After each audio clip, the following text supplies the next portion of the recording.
pourquoi vous ne devez jamais dire non. Alors c'est à plus rien y comprendre. Dans d'autres vidéos, je vous dis que justement, vous devez apprendre à dire non, faire preuve de cette fameuse assertivité, faire votre place et savoir dire non. Bon, et là aujourd'hui, je vous dis tout le contraire, qu'il faut jamais dire non. Eh bien, aujourd'hui, on va parler d'une situation très particulière, un processus vraiment que le cerveau met en place quand on dit non aux personnes. Et connaître ce processus, en fait, ça va énormément vous aider dans votre relationnel. C'est juste incroyable. Ça va débloquer des situations ou faciliter des relations juste en connaissant cette petite astuce. C'est incroyable, c'est d'une puissance, mais j'adore. Quand j'étais chargée de clientèle, que j'étais hôtesse d'accueil, puis après j'étais dans un centre d'affaires, et donc j'étais tout le temps en relation avec des clients, et ça je le mettais tout le temps en place. Ça a marché trop bien. Donc on va voir en détail de quoi il s'agit et pourquoi c'est si puissant et pourquoi ça me met autant en joie de vous le partager aujourd'hui. Comme d'habitude, je vous rappelle de vous abonner à la chaîne si ce n'est pas encore fait et à cliquer sur la cloche de notification. Et attention, vous avez maintenant accès à mon programme 100% gratuit, mon programme Diamant Brut.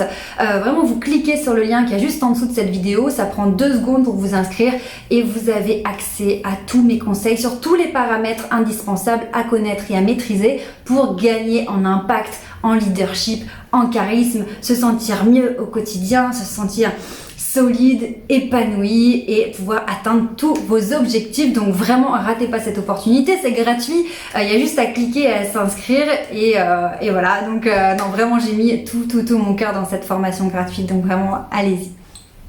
Aujourd'hui, on parle donc de cette idée de jamais dire non aux personnes. Il s'agit d'une situation particulière, celle où une personne vous fait une demande. Imaginez que vous êtes, je sais pas, face à un client ou face à un collaborateur, collègue, associé, et la personne vient vous demander quelque chose. Et donc la réponse est soit oui, soit non. Certaines personnes ont l'habitude de tout de suite dire non. Et comme ça, elles se disent que, en plus ça part d'une bonne intention, elles disent non d'emblée. Comme ça, elles se disent que si jamais c'est pas possible, au moins la personne ne sera pas déçue. Et puis, si jamais c'est possible, finalement, ce sera une bonne surprise.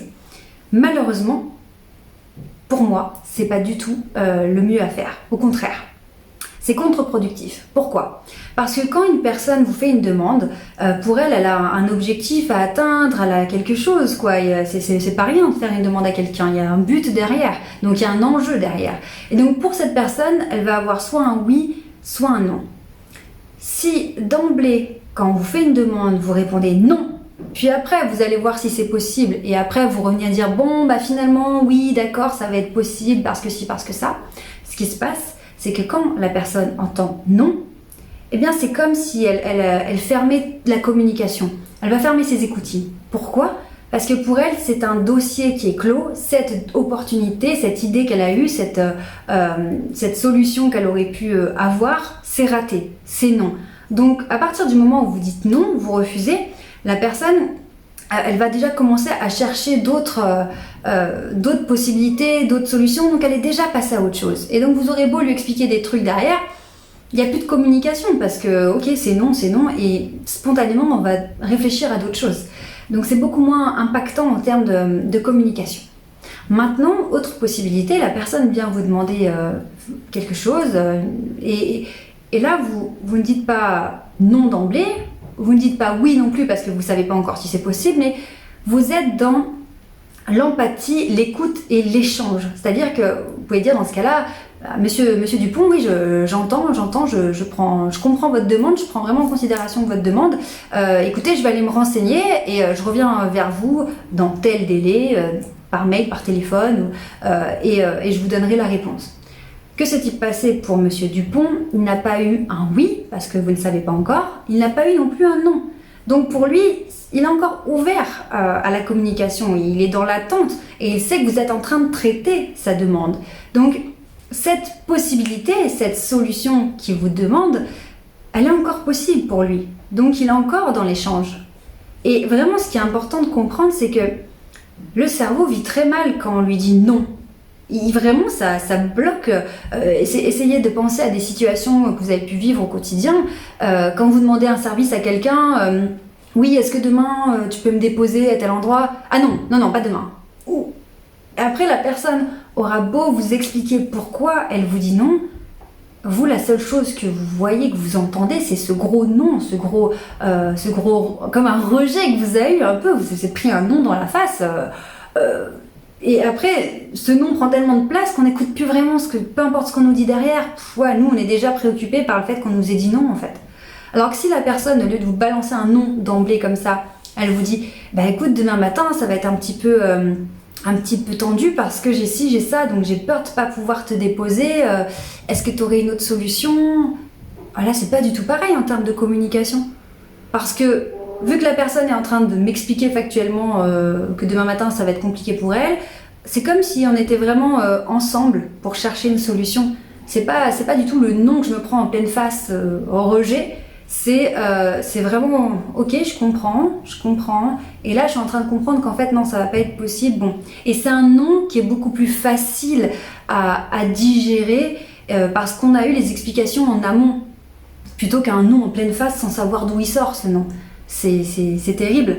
Donc vraiment, l'idée c'est de se dire, même si moi je sais qu'il y a 90% de chances que ma réponse soit négative, je vais pas le balancer comme ça sur l'autre pour me décharger de cette réponse. Parce que dans la plupart des cas, à force d'étudier la communication et les émotions, franchement, je me rends compte que dans la plupart des cas, c'est pas malveillant.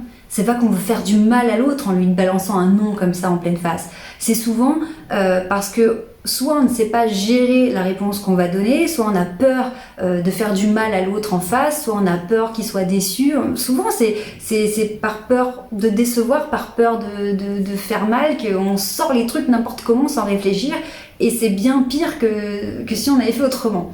Cet exemple de balancer un non, c'est vraiment... il y a des personnes, vraiment, j'en ai discuté avec des anciennes collègues, elles me disaient, mais moi je préfère dire non tout de suite au client, comme ça, si c'est pas possible, bah voilà, il n'a pas de mauvaise surprise, et si jamais je peux répondre à sa demande, bon, bah finalement il sera content. Oui, mais le premier effet c'est quoi? C'est que boum, waouh, c'est pas terrible quoi, en termes d'émotion, tu l'as pas ménagé quoi, monsieur Dupont, il s'est pris un non direct et bon. Donc c'est vraiment... le but, c'est justement qu'il soit pas déçu, mais ça marche pas du tout. Donc c'est de se dire, ok, je sais que je risque de dire non, ou je sais que je suis pertinemment que la réponse sera non, mais je vais faire en sorte de ménager mon interlocuteur parce que l'enjeu il est relationnel. Okay, on parle d'enjeux de communication, on parle de stratégie de communication. Si là mon enjeu c'est de garder une bonne entente, une bonne relation avec la personne, je vais pas juste balancer le non pour que ça me décharge, ça me soulage et que voilà, bon bah c'est fait, je lui ai dit non, ça me faisait peur, j'avais pas envie, je lui balance un non en pleine tronche et voilà, il se débrouille avec ça. Non, je garde mon sang-froid et je dis ah mince, peut-être que dans ma tête je me dis ah mince, il va être déçu, ah non franchement je pourrais pas. Bon, je vais faire preuve de souplesse, de diplomatie. Et je vais voir pour ramener ma réponse pour qu'on reste dans la communication et pas que je ferme une porte en pleine tête parce que moi-même j'ai peur de lui dire non. Donc là on se rend compte vraiment que plusieurs choses. La première des choses, c'est que si on veut garder une communication qui soit constructive et qui nous amène aussi à notre objectif, parce que parfois, souvent même quand on discute, c'est aussi des histoires de négociations. Hein. Ça peut être des négociations très sérieuses, etc., avec des gros contrats, mais ça peut être aussi dans les détails du quotidien. Tout est négociation en fait. Et on se rend compte que de faire attention à pas balancer un non comme ça frontal et au contraire de faire attention à comment on amène les choses, comment on explique les choses pour que les personnes adhèrent à notre choix, eh bien c'est hyper bénéfique.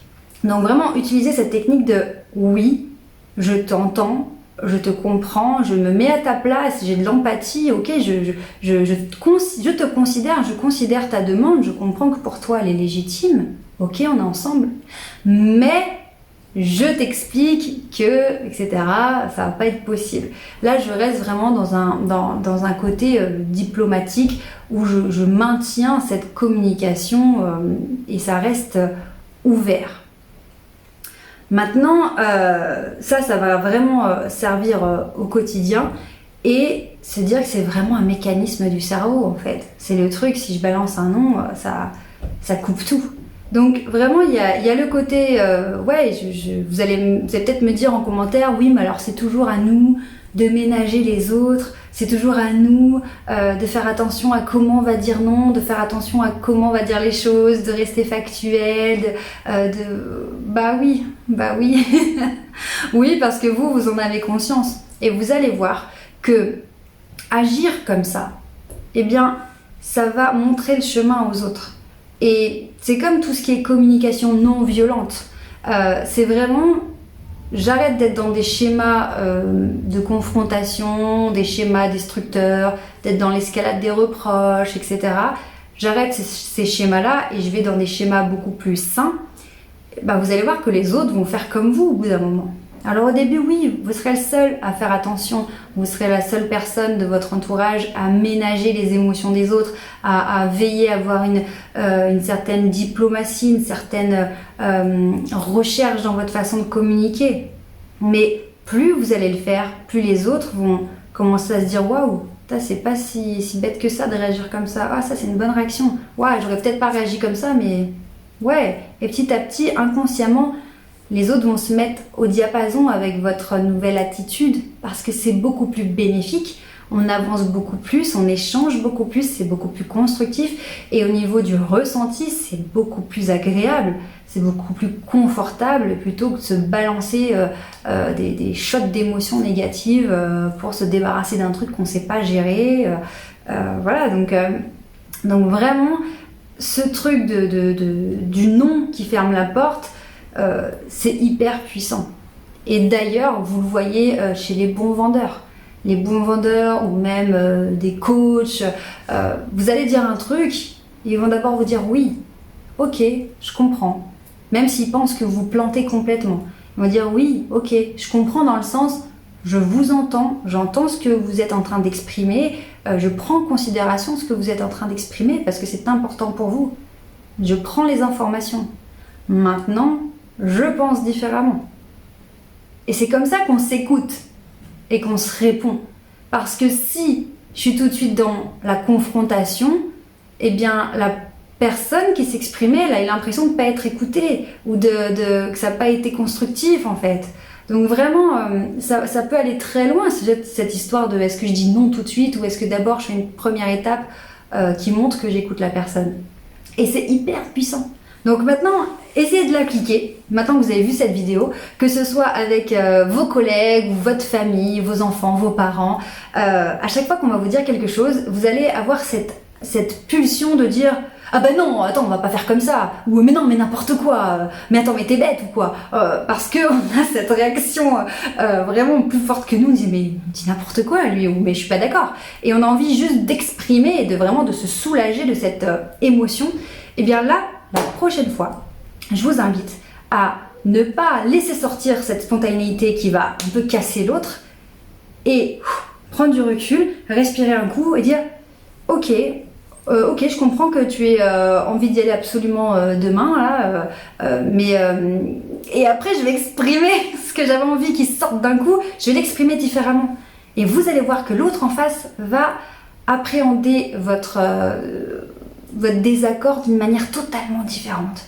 C'est juste incroyable. Parce que vous aurez pris le temps et le soin de l'écouter, de le prendre en considération, puis d'exprimer, votre désaccord. C'est juste hyper puissant. On se retrouve demain pour une nouvelle vidéo et mettez-moi en commentaire si vous avez déjà testé cette technique ou pas et si vous le testez dans les jours à venir, mettez en commentaire ce que ça donne, vos impressions, ce que ça a déclenché et comment vous le ressentez. Je vous dis à très vite, prenez soin de vous et à demain.